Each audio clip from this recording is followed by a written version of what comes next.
Okay. It's a pretty busy time for the chefs, but the rest of us don't have much time to do while Ristorante is closed.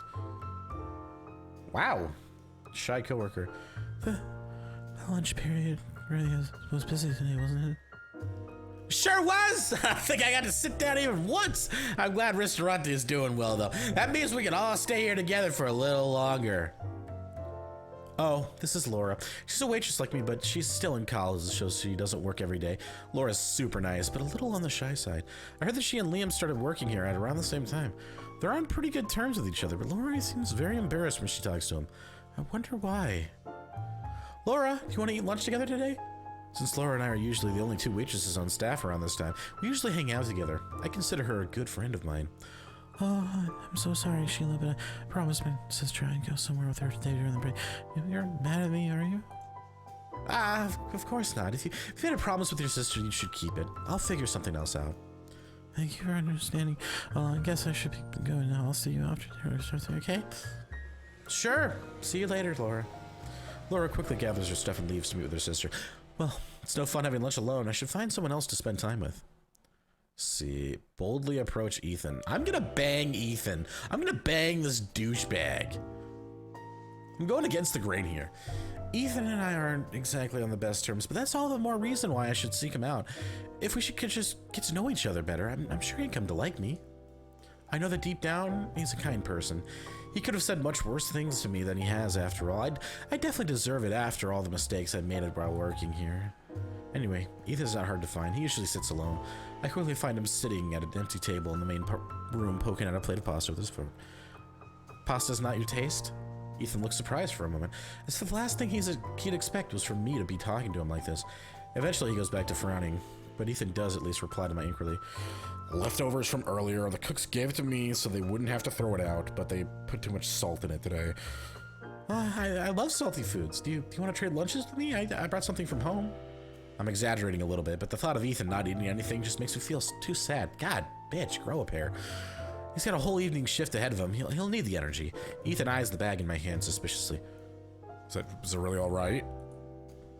Of course. Do help yourself. I trade my packed lunch for his pasta, and though Ethan doesn't say anything else to me, he has an almost smile as he eats my food, and I feel as if we've gotten just a little bit closer.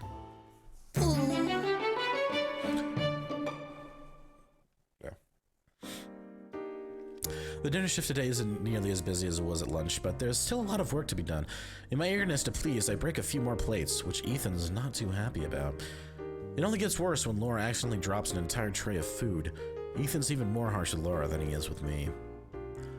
Don't you think that it's a little ridiculous for you two to be causing this much damage? Oh, I'm sorry, the tray was heavier than I thought it would be, so If it seems too heavy, then you could just ask someone to help you. But... What is it? I was scared to ask for help. You'll yell at me. Ellipses. I have to admit that she has a point, but I think Ethan would rather help out than have this happen. He has to cut his lecture short because he's needed on the floor, but Ethan leaves me to help Laura and Liam with cleaning. I messed up again. It's okay, Laura. Don't let it get you down. It's easy for you to say you've been working here in the weeks when you're already better at literacy than me. That's not true. Ethan's always getting on my case, too. That guy gets on everybody's case. Don't worry about it. Yeah.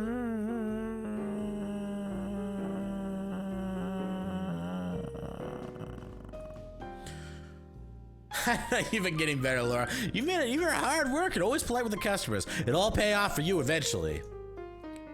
I just want to Ethan could see how much effort I've been putting in. Ethan only says all that stuff because he wants you guys to get better. He doesn't mean any of it in a bad way. Agree with Liam. I think so too. Haven't you seen how hard Ethan works? Yeah. There's no way that someone who works that hard is a bad person. You really think so? Yeah, of course. But next time, don't hesitate to ask for help, okay? Heavy trays are no problem for me after all. Okay, I'll try to do that. Thank you, Liam. No problem. We all quickly clean up just as we're about to get back to work. However, Ethan comes back with a sour look on his face. What's the matter? Ethan sighs. Get Pierre out here as quickly as possible. Oh? I don't understand. Pierre's part of the kitchen staff. Why would we be needed on the floor? Sometimes his fans want to talk to him, but surely Ethan wouldn't be this annoyed just over that. I look over at Laura and Liam for some sort of explanation or reassurance. To my surprise, they both have reluctant, hesitant looks on their faces, too. Laura is usually a little downcast, but to see Liam like this is so strange. What's going on? Nothing. Oh, nothing much. Just a bit of trouble, I think. She is here again? Laura mumbles to herself, but it's just loud enough for me to hear. She? But Laura seems too distracted and knows my curiosity and confusion. I'll go get Pierre. She walks off towards the kitchen looking somewhat deflated. Deflated. He's got to take orders from some customers that just came in, so why don't you two go talk to Miss Adams? Miss Adams? Is this lady some sort of VIP? But then why does everyone seem so bothered by her presence? Luckily, Liam seems to sense my confusion. Ah, it's okay. She's not as bad as we're making her out to be. Miss Adams is just a bit of a handful, that's all.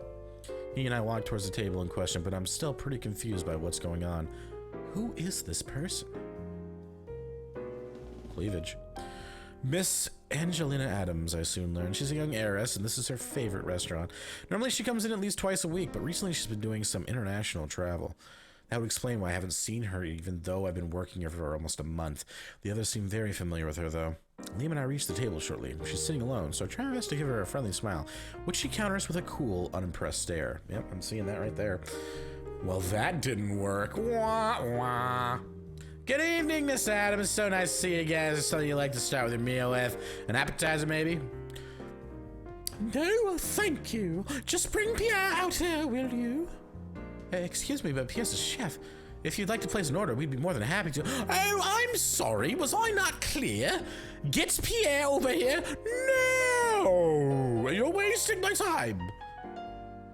Before either Liam or I can even move, Pierre comes up from behind us. His smile quickly diffuses Miss Adams' temper. Angelina, it's so good to see you. How was your trip? Pierre! She practically jumps out of a chair as soon as she lays eyes on him, making a big show out of pecking him lightly on the cheek. It was wonderful, but I missed you. How have you been, darling? Well, the two of them start making small talk. They sound like they know each other really well. Is Miss Adams really just a customer? It's then that Liam leans over and whispers in my ear, we should probably leave these two alone now. What? Why? Are they, together? That would certainly explain why she's so happy to see Pierre, but Liam shakes his head. Excuse me. I wonder how Pierre and Miss Adams know each other then. I cast one more glance at them from over my shoulder as Liam and I walk away. Liam continues to explain the situation to me, though. They're not going out with each other, but Pierre's the only one who can really deal with her, so whenever she comes in, we leave her to him. Is that really all right? Of course, we can always rely on Pierre. He's great with women. I'm honestly kind of envious of him. Huh? Why would you be envious? Well, people really like him, and he's so good at everything. I find it really hard to talk to girls sometimes. I wish I could just be more like Pierre. Well, keep trying your best. No, you're great. You're great. You're great the way you are, Liam. You don't need to be envious of Pierre. Everyone has things that they're good at. Really? He is shocked. He is fucking shocked. Of course, you're so nice and easy to talk to. You always brighten up my day. Ellipses? What's wrong? No, nothing. I'm just surprised, I guess. I didn't know you thought so highly of me. Like, I know you like my earring and shit, but yeah. You're wonderful in your way, and Pierre's wonderful in his own way, too. There's no need to be like him. Thanks, Sheila. I appreciate it. Fearing Ethan's wrath, the two of us decide to get back to work.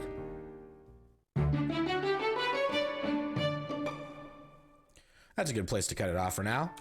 I'm going to save it. Boom. We're still in the prologue. This might go on for a while. Let me know in the comments if you want to see more of this. If not, I'll just fucking stop playing it and never show it again.